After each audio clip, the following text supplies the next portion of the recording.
Hello Manchester United fans. Ruben Amorim told selling Manchester United star would be madness.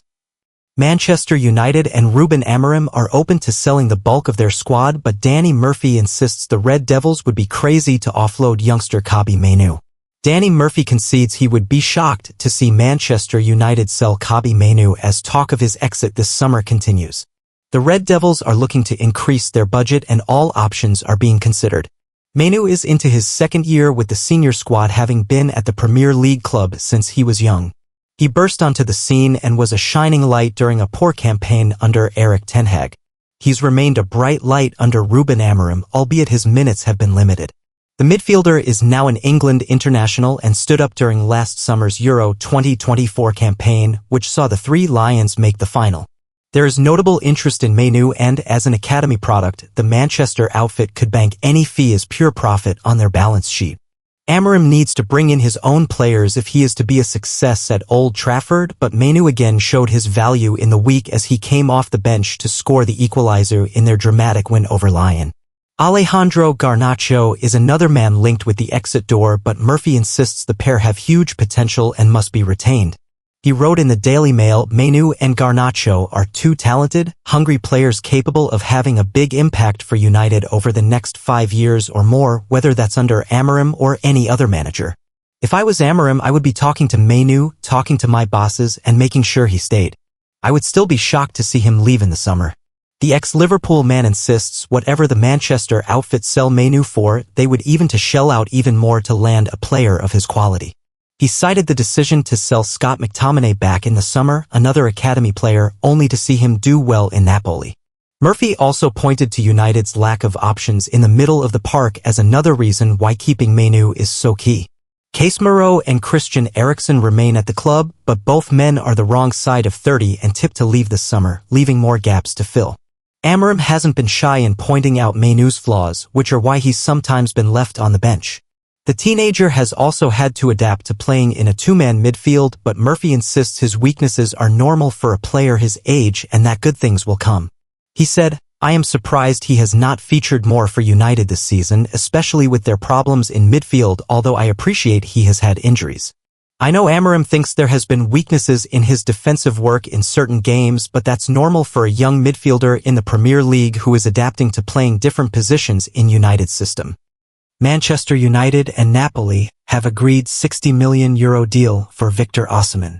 Manchester United's hunt for a new striker in the summer is heating up, with a lot of reports from Turkey suggesting Victor Osimhen could be Old Trafford bound. The Nigerian has been on fire for his lone club Galatasaray, netting 29 times while registering 6 assists in only 34 games. That means a goal involvement on average every 74 minutes. The 26-year-old is open to moving to Manchester even without the prospect of Champions League football on offer, which a huge boost for the Red Devils, with Chelsea even leaving the race recently. But there were question marks over whether Ineos could afford the Napoli ace's wage demands, but the People's Person has relayed that personal terms have been agreed between the striker and the 20-time English League champions. Further details have arrived courtesy journalist Aygun Ozapek, who has now claimed that United have agreed a 5-year deal with Napoli for Osimhen for €60 million. While the former Lille ace has a release clause worth €75 million in his contract, there were reports that the Naples-based outfit were open to offering a discount to United in a bid to thwart Juventus from landing him. So this amount is far from ludicrous. The journalist also claims that the Nigeria international will be paid €15 million per season in wages, which amounts to €288,461 per week, something Ineos should not have a problem in paying. Osimhen signs 5-year deal with Manchester United. A transfer fee of €60 million will be paid. The football player will receive a net annual salary of €15 million. Ozapek wrote on X, formerly Twitter. The wages mentioned is also far less than what initial reports were suggesting, and if the Europa League can be secured, paying such a weekly wage should not be an issue. The co-owners are looking to trim the wage bill, but are open to paying big wages to the right profiles, as seen from their contract extension with Bruno Fernandes. Wages also within Ineos' limit. Only time will tell whether these reports have any truth to them, but the fact that multiple outlets are mentioning the same thing suggests some sort of development has taken place behind the scenes. This could also mean the end of Rasmus Højlund's time at the club, with Ruben Amorim far from happy with what he has seen from the Dane. United are not putting all their eggs in one basket, however, and are keeping backup options ready in case things do not go according to plan. Ipswich Town's Liam Delap, Jean-Philippe Mateta of Crystal Palace and Aston Villa striker Ollie Watkins are just some of the other targets on the club's radar. I made a huge mistake for Manchester United and everybody still talks about it 20 years later. Goalkeeper Roy Carroll spent 4 years at Man United, and he's still asked about the mistake he made against Tottenham. The ball didn't go over the line. I just got back in time, said Roy Carroll with a smile on his face. 2 decades since Carroll dropped the ball and scrambled to scoop it from behind the line in Manchester United's game against Tottenham. He is still asked about the incident. It was dubbed the goal that never was, and it remains a famous mistake. It was just one of those situations when the ball was coming back. I kicked the ball up the pitch and it went straight to Pedro Mendes. With the quality he had, he kicked it first time and it was way up in the air, Carroll explained. I was thinking about throwing the ball out to Phil Neville at right back. I took my eye off the ball and the next minute the ball hit my chest, went out of my hands and over my shoulder. Carroll spoke to the Manchester Evening News from his home in Northern Ireland. He is an Enniskillen boy done good, achieving his dream of becoming a professional footballer.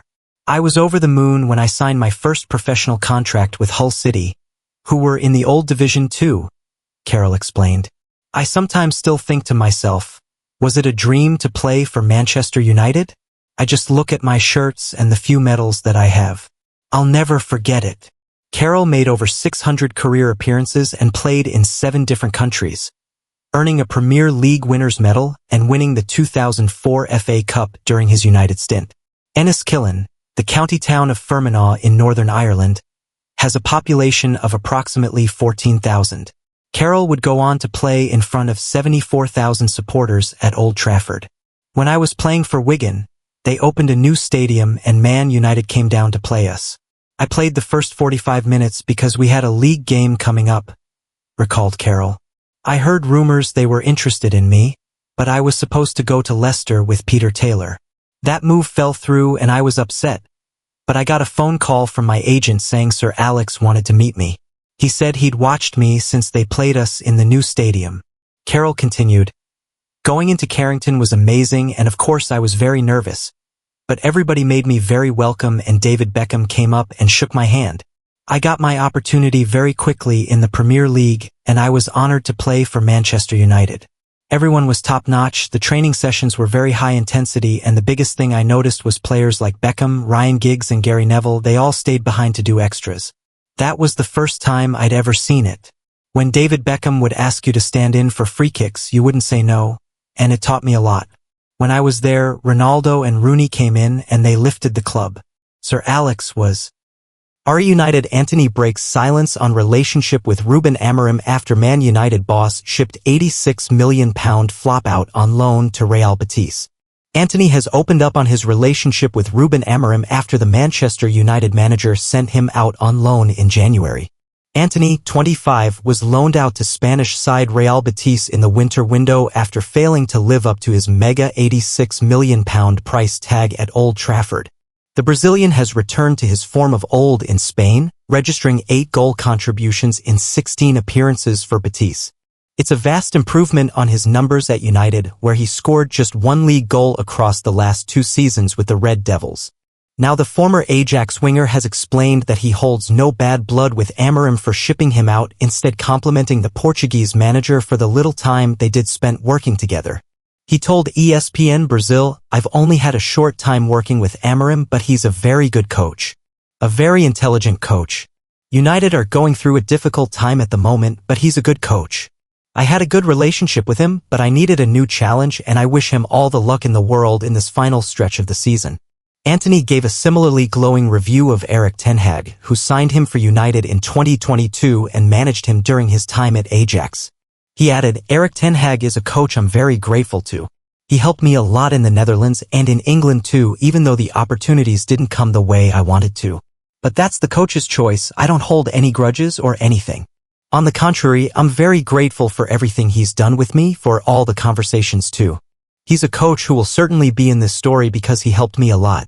Antony is clearly enjoying his time at Betis, and Betis CEO Ramon Alarcón recently claimed that the star wants to extend his stay at the Villamarín Stadium.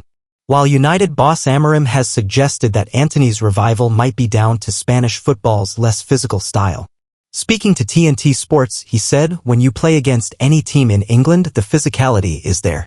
If you don't have physicality, you will struggle a lot. Antony is so much better now in Spain. It's because of a lot of factors, but I guarantee you it's physicality."